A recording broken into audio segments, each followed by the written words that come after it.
আমার লেখা আমার কণ্ঠে শোনো একটা মেয়ের জীবন কাহিনী।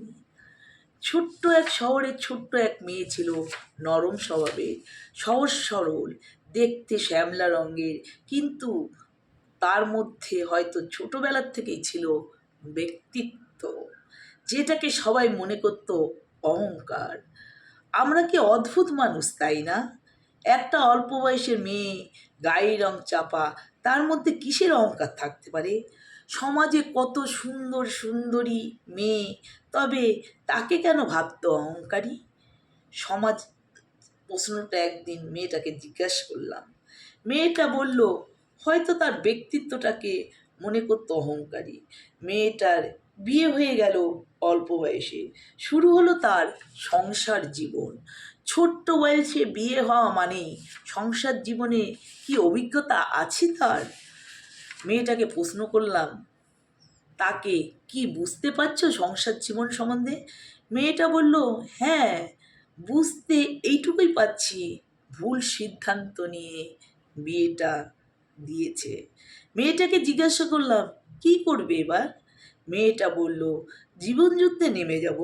মেয়েটাকে বললাম, তোমার তো অল্প বয়স, কি করে জীবন যুদ্ধ করবে? মেয়েটা বলল, জীবন যুদ্ধ কোনো বয়স লাগে নাকি?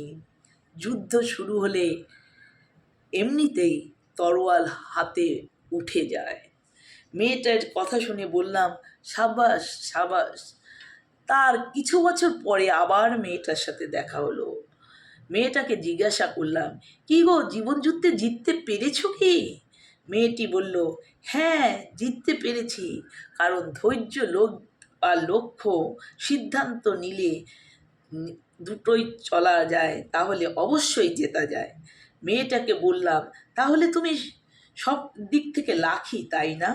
মেয়েটা বলল, না, হয়তো জীবন যুদ্ধে জিততে পেরেছি, কিন্তু মনের যুদ্ধে জিততে পারিনি।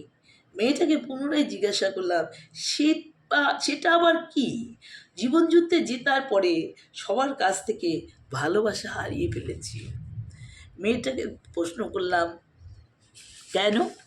সবাই মনে করছে অহংকারী হয়ে গেছি। কি তার সহজ সরল মনটা আর সৎ পথে চলার সমাজ মেনে নিতে পারছে না? মেয়েটিকে প্রশ্ন করলাম, তাহলে কি করবে?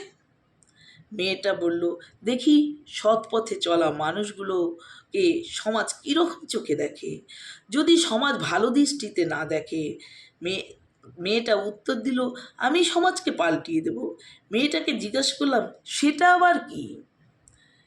মেয়েটা বলল, সৎ পথে থেকে তুমি যদি সবসময় সত্য কথা বলো, তাহলে দেখবে তোমাকে কেউ ভালোবাসবে না। মেয়েটাকে প্রশ্ন করলাম, কি করবে তাহলে সমাজ তোমাকে ভালোবাসবে? মেয়েটাকে উত্তর বললাম, তুমি সবার কথার অ্যান্সারটা খালি ইয়েস বলবে, তুমি যা বলেছ ঠিক, তাহলে তোমার কোনো অসুবিধা হবে না। মেয়েটাকে প্রশ্ন করলাম, তাহলে তুমি করছো না কেন? মেয়েটা উত্তর দিল, সবাই কি সব কিছু পারে? মেয়েটাকে বললাম, তাহলে তোমার মন ভালো কী করে হবে? মেয়েটা বলল, মন ভালো না করতে পারলেও সমাজকে ভালো করার ওষুধ তৈরি করে দিয়ে যাব। মেয়েটাকে বললাম, সেটা তুমি কি করে করবে? কারণ করোনারই ভ্যাকসিন বৈজ্ঞানিকরা ঠিক করে বের করতে পারছে না, আর তুমি মন ভালো করার ঔষধ বের করে ফেলবে? মেয়েটা উত্তর দিল, ইয়েস, একদম পারবো, এটা কোনো বৈজ্ঞানিক লাগবে না, খালি তুমি স্বার্থপর হবে, তাহলে তোমার জয় নিশ্চিত। তাহলে তুমি করছো না কেন? দেখো, এমনিতেই স্বার্থপর জগৎ, এত তাড়াতাড়ি ওষুধটা কি নিজের উপর অ্যাপ্লাই করা ঠিক হবে? নেগেটিভ মাইন্ডের মানুষগুলোকে পজিটিভ আনতে পারি নাকি চেষ্টা করি।